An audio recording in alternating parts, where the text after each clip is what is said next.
selanjutnya kita akan masuk ya materi baru, yaitu mengenai tentang otot. Nah, kalau misalnya ibu berbicara tentang otot, apa sih yang pertama kali di pikiran kalian kalau misalnya udah dengar kata otot? Untuk gerak, Bu. Untuk gerak.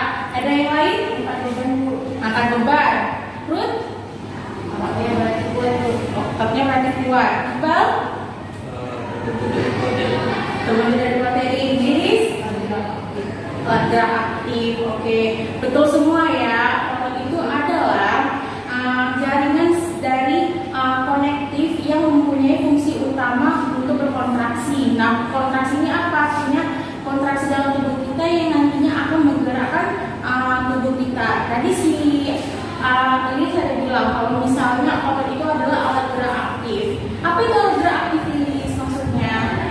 Itu apa? Itu menggerakkan menggerakkan tubuh kita. Kalau misalnya ada alat gerak aktif, berarti ada alat gerak pasifnya. Apa itu alat gerak pasifnya? Ada yang tahu? Tulang. Ya benar. Ya.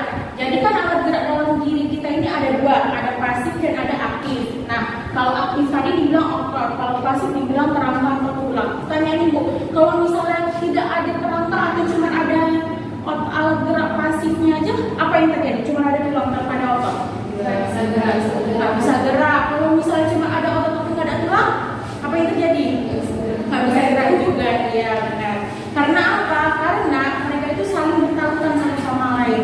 Jadi bisa kita ilustrasikan ya jadi di tulang kita ini tempat melekatnya si otot. Nah, si otot inilah yang nantinya akan berkontraksi. Nah, kalau misalnya si otot ini berkontraksi, dia kan nanti akan memanjang, akan memanjang dan memendek. Nah, dia akan seperti bentuknya elastisitas. Ya kan, karena ada rangsangan makanya terjadi kontraksi. Nah, jadi dengan dia melekat pada tulang, kan dia menyebabkan kontraksi itu. Jadi nantinya dia yang akan menggerakkan si tulang ini. Nah, jadilah nantinya alat gerak manusia itu. Nah, mengenai tentang otot, adapun yang sering kita gunakan atau kita lakukan untuk membentuk otot apa aja? Gym. Bisa lagi? Olahraganya apa aja nih? Lari, terus push up, Iqbal. Laki-laki ini sering biasanya melatih ototnya. Berenang, Anda? Apa? Oke, intinya semuanya berolahraga kan. Nah, tapi sering nggak kita merasa kalau misalnya olahraga kita itu sering nyeri-nyeri pada badan kita, terutama pada otot kita. Ada yang tahu nggak kenapa itu?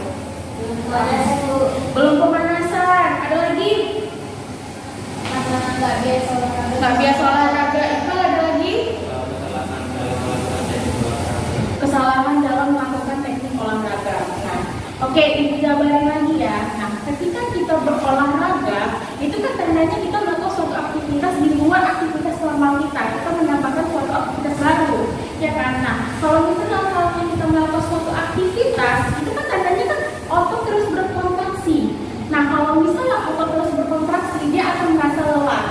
Nah, ya kan? Dengan si otot ini merasa terus berkontraksi, dia akan merasa lelah. Nah, dengan merasa lelah itu di diri kitanya juga terasa begitu gitu. Jadi kita mudah pegel-pegel gitu. Nah, oke, lanjut kita masuk ke si jenis-jenis otot. Kita masuk ke sifat-sifat otot dulu. Ada 4 sifat otot. Ada yang tahu? Yang pertama tadi sudah kita bahas. Elastisitas. Kenapa disebut elastisitas? Ya, karena dia bisa memanjang dan pendek gitu ya. Terus yang kedua, ada yang tahu? Ekstensibilitas. Apa itu ekstensibilitas, Bud?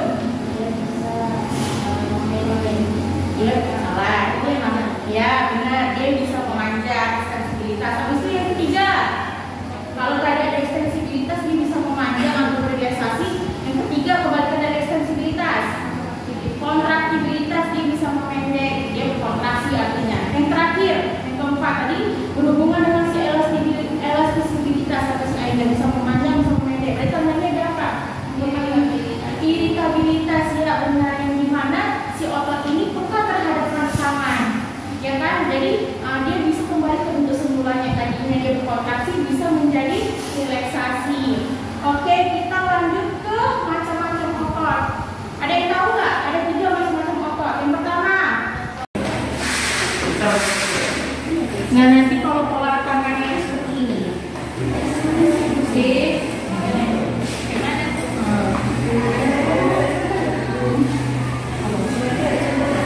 Pakai tangan kalian aja, kita tadi pas tangan. Pakai tangan aja loh.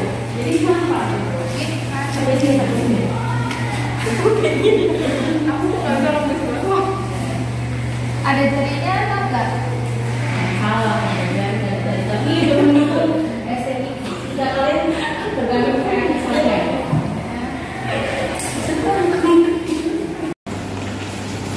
Baiklah, ini adalah praktek ketika lengan itu diluruskan dan dibengkokkan. Ketika lengan dibengkokkan, maka otot bicep akan berkontraksi, sedangkan untuk otot tricep maka dia akan berelaksasi. Akan tetapi ketika lengan diluruskan, maka otot tricep akan berkontraksi, sedangkan bicep akan berelaksasi, sehingga otot itu ketika sedang diluruskan akan kembali seperti semula. Sekian dari kami, saya kembalikan kepada Ibu. Oke. Untuk kelompok 2 tepuk tangan untuk kelompok 1. Perhatikan adalah relaksasi. Nah, relaksasi itu adalah pelepasan ketegangan otot tubuh. Yang dapat kita lihat ketika otot diregangkan. Tunggu. Sebelumnya otot tricep dan bicep. Oke. Bicep itu yang ininya. Oke, iya. Depan ini. Jadi sedangkan tricep itu adalah yang di belakangnya. Nah, ketika bicep mengalami kontraksi, maka otomatis dapat dilihat tricep itu mengalami relaksasi. Artinya sifat dari otot ini adalah antagonis, berlawanan antara otot bicep dan juga otot tricep. Ketika otot tricep mengalami kontraksi, maka otomatis otot bicep itu akan mengalami pengendoran otot atau yang disebut dengan relaksasi. Oke. Tepuk tangan, please. Bacakan soalnya habis itu. Nomor 2 itu jelaskan 2 prinsip kerja otot beserta contoh aktivitasnya yang menggunakan prinsip kerja. Tadi kan udah dijelasin juga sama Ibu bahwa 2 sifatnya itu ada antagonis dan sinergis. Nah, kalau antagonis itu kan cara kerjanya saling berlawanan. Contohnya itu otot bicep dan otot tricep. Lalu itu contoh lainnya itu ketika kita ingin menengadah dan menunduk kepala, itu juga contoh dari antagonis. Nah, yang kedua itu sifatnya adalah sinergis, di mana cara kerjanya itu saling bersamaan. Contohnya itu adalah ketika kita ingin menghembuskan dan menghela nafas, yaitu tulang rusuk. Otot pada tulang rusuk ya. Kita juga bisa itu. Oke, dalam pakai ini untuk nomor 1 itu ada bicepnya, kemudian nomor 2 itu ada tricepnya, kemudian ada nomor 3 itu ada bagian ulnar, nomor 4 ada radius, lalu nomor 5 itu yang ini ada namanya tendon, dan yang terakhir nomor 6 adalah tulang belakang. Oke, benar ya. Jadi dan dikatakan bahwa alat gerak kita itu kan ada kerangka dan juga ada otot. Oke, tepuk tangan untuk Aina yang sudah menjelaskan tentang keterangan pada gambar. Nah, ada yang tahu nggak kalau misalnya nih kita kan misalnya cedera pada otot atau kerangka kita. Kalau misalnya kita ke rumah sakit, kita masuk ke dokter spesialis apa? Ada yang tahu? Apa?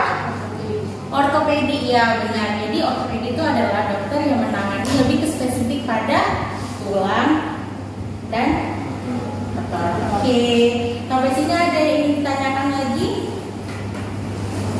Sudah paham semuanya? Oke, tepuk tangan untuk diri kita untuk pada materi hari ini. Oke, kurang lebih Ibu mohon maaf. Wassalamualaikum warahmatullahi wabarakatuh.